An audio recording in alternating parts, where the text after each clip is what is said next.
with the world's largest prisoner population, the United States of America. An inquiry in 2012 found that the USA have over 2 million people behind bars.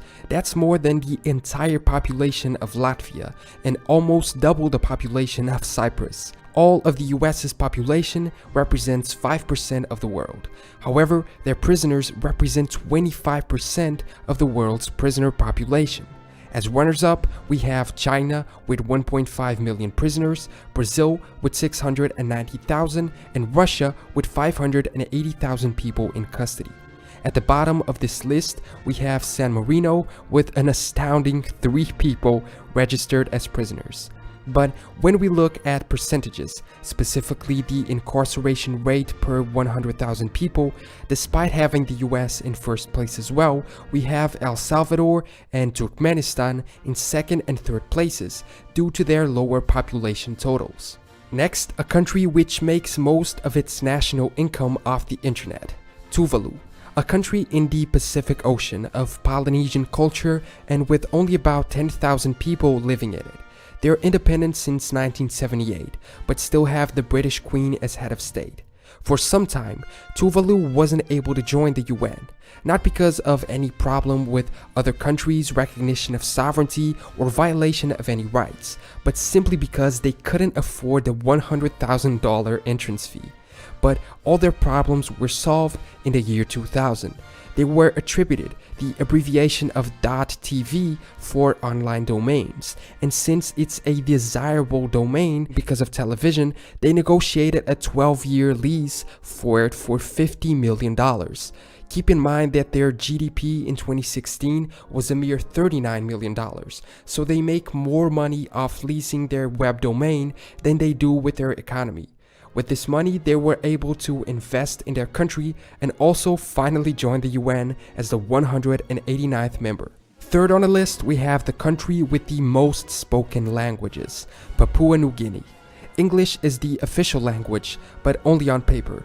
A mere 1 to 2% of the population actually speak it on a daily basis. Hundreds of others are used by the native population, 820 to be precise, counting 12% of the world's total number of languages in one country alone. Papua New Guinea is also full of other interesting facts, like the number of languages demonstrate it's one of the world's most diverse countries, and also one of the least explored on Earth due to its dense rainforest. There are projected to be many undiscovered animal species living inside it. Despite having a poor population, which is mostly focused on agriculture, the country has discovered large deposits of oil and natural gas, which might help change the economic reality of the country. Next, we have an interesting fact about Greenland. They're big fans of football, ever since the Danish settlers brought it over when they colonized the island. But sadly, they aren't allowed to join FIFA. Greenland's weather makes it impossible for grass to grow, or at least the type of grass that FIFA regulation requires. Since they aren't able to have regulation stadiums or fields, they aren't allowed to host official games, which makes it impossible for them to compete in official international competitions.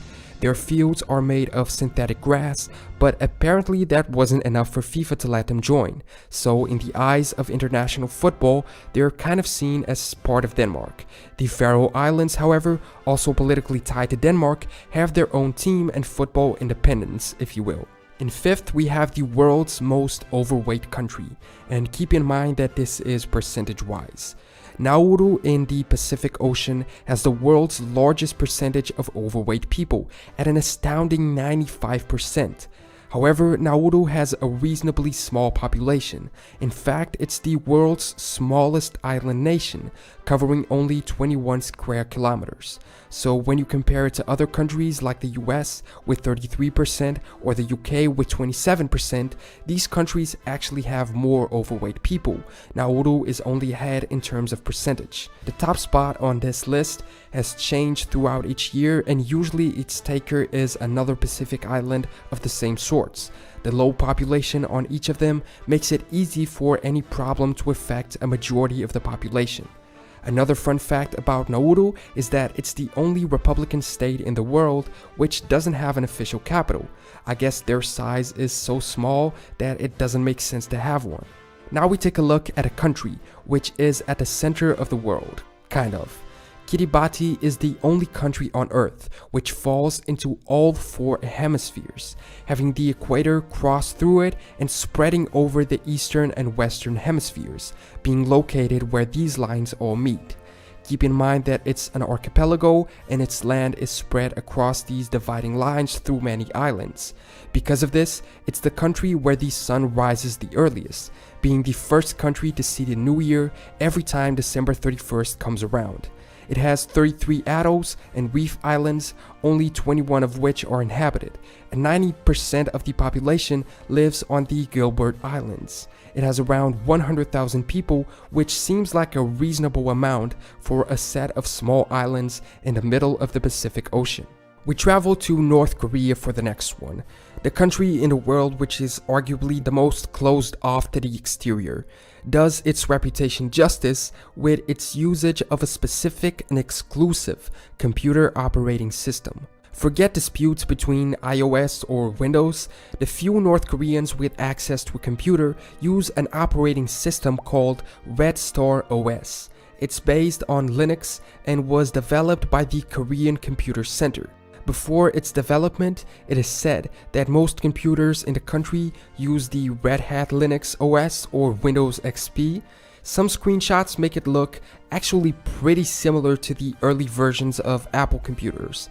In 2013, leader Kim Jong-un was seen with an iMac on his desk in a photo, so this might be the reason for the look similarity. It uses a modified Firefox browser called Nainada, which translates to My Country. Next, North Sentinel Island. Not actually a country, but worth a mention since it's pretty interesting. They are located on North Sentinel Island, off the coast of Burma and India in the Bay of Bengal. They are a civilization which remain up to this day the most isolated tribe in the world, avoiding contact with any type of people who come from the exterior. In the time of colonialism, the British in control of India tried contacting them, but it didn't go so well, and independent India had a similar experience with the locals.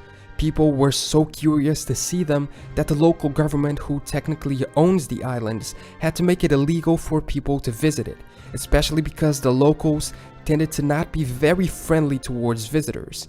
A few years back, 2 fishermen crossed into their waters and were killed, and when a tsunami hit the region, India sent an helicopter to check on the natives, and then they started shooting arrows at the helicopters, so one can assume that they were okay. Moving to Ethiopia. Ethiopia is really interesting as a country, having a lot of cool pieces of history, like it being one of the 2 only countries in Africa not to be colonized by the Europeans. But for this listing, I have another interesting fact. Due to the strong presence of Coptic Orthodox churches in the country, Ethiopia's traditional calendar is 7 years behind the rest of the Western world, being the 2nd largest populated country in Africa with over 90 million people, which on the 31st of December of this year will be celebrating going into 2011. Lucky them. Lastly, we have the world's quickest disappearing country, Latvia. As of 2017, no other country on Earth is having a larger population decrease than Latvia. In 2017, statistics point to a loss of 18.2% of its population, mostly due to young people moving outside of the country. Ever since the country joined the EU, its people have gotten a closer look at the quality of life in other European countries, and since they now have free movement of people, the national population has gone abroad in search for better chances. The same thing has happened with its Baltic neighbors of Estonia and Lithuania. If it was to keep up this rate, Latvia would be pretty much deserted by 2021. And those were 10 plus a few other interesting but ultimately useless facts from countries across the world.